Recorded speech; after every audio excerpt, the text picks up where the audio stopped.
Okay, so we've just done the dual push button control using PLC and software rather than just purely hardware. So let's stop the display.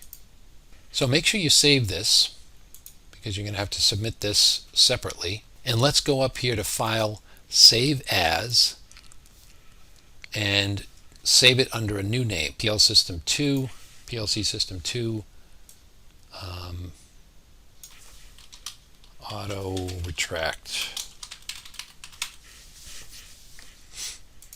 So what we're going to do now is add the input for one of these sensors and write a program and change the program so it automatically retracts when it hits the sensor. So we're going to leave the two push buttons here, even though we're not going to end up using retract in this particular program. So now we're going to add the electrical contact that associates with the extend sensor A1. So what's going to happen is we'll hit the button, it'll extend, and then when it hits the sensor, automatically retract. So we go to add an object, and we're going to go proximity switch, normally open, place that,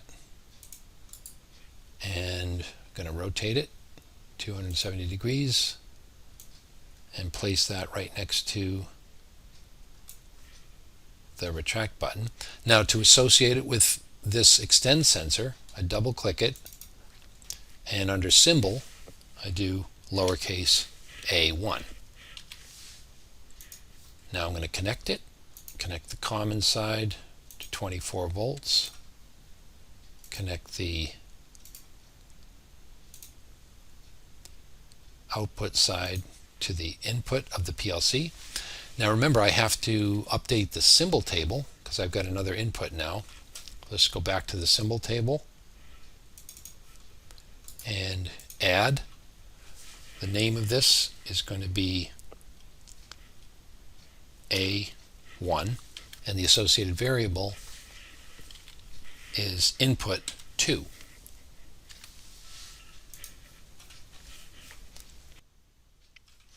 So now we just need to change the ladder logic, and it's going to be a pretty simple change where the way we have it now is we press the extend push button, and that causes the A plus to activate and the cylinder to extend. What we want to do now is have it automatically retract when it hits the extend sensor, the A1 sensor. So instead of retract A, I'm going to go back to my palette, go to the symbol list, and this A1 is going to replace the manual push button. I just drag it over and it replaces it. So just with that one simple change, we're going to see a different behavior. Now, anytime you make a change to the ladder logic program like we just did, we're going to have to go back and recompile the program. So we have to go to Program, unconnect, and then compile.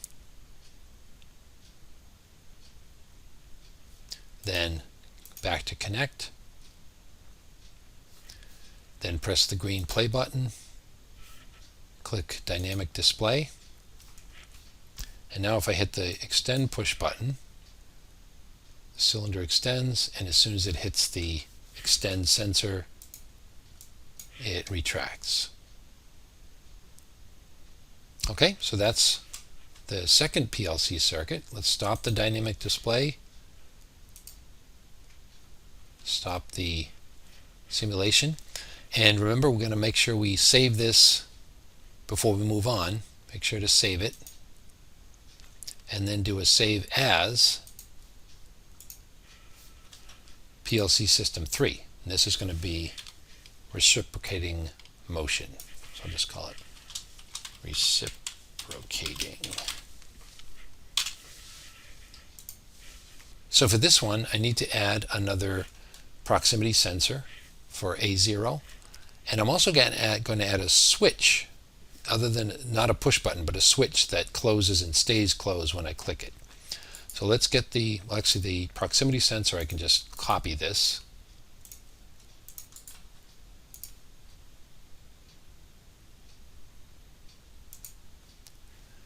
and double click it and call it A0,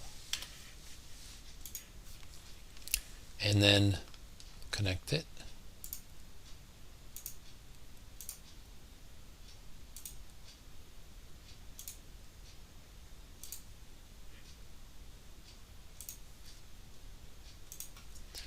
And then we're going to add the switch. So add an object, and down here it's a switch, normally open. Rotate that.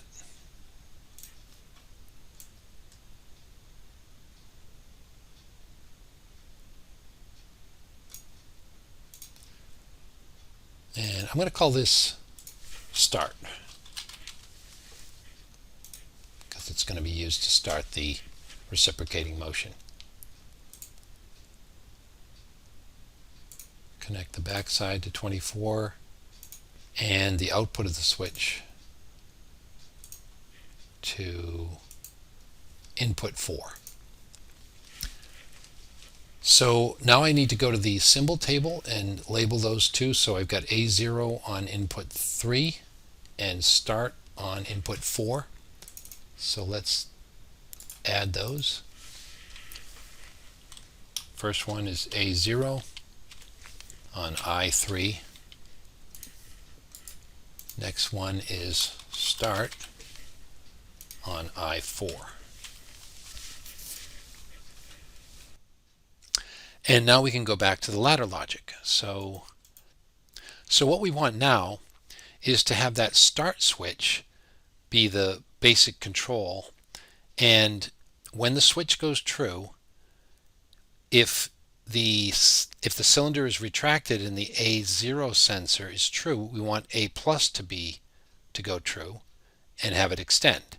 If the cylinder is extended and the A1 goes true, we want it to retract with A minus. But we don't want anything to happen unless start is also true. So we're going to add start as a condition. So we'll go back to the palette, go down to, now this time I'm just going to go to ladder elements, ladder blocks, and I'm going to put in an extra input. We just have to click it and then drag it over, and you get this little message, just say ignore. It's warning you that you're overwriting a piece of the rung. I'm going to drag that over there, ignore again. So now go down to the symbol list, and these first two conditions, I'm going to make them both start. So if the start switch is true, that's the first condition on each rung. The next condition is if it hits the A0 sensor, which means it's retracted, I want it to activate A plus and extend.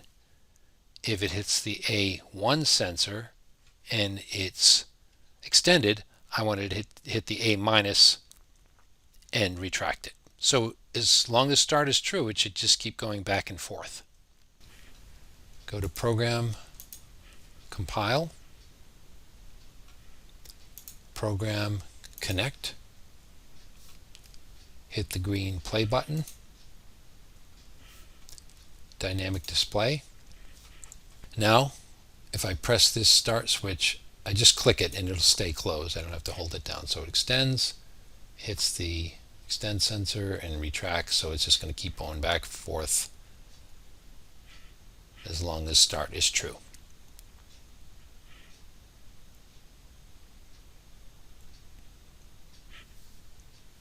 And if I click start, it'll stop.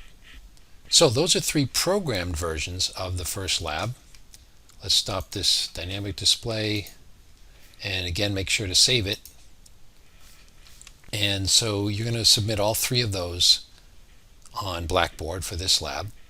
I hope you enjoyed that, and good luck with the project, and I'll see you in the lab.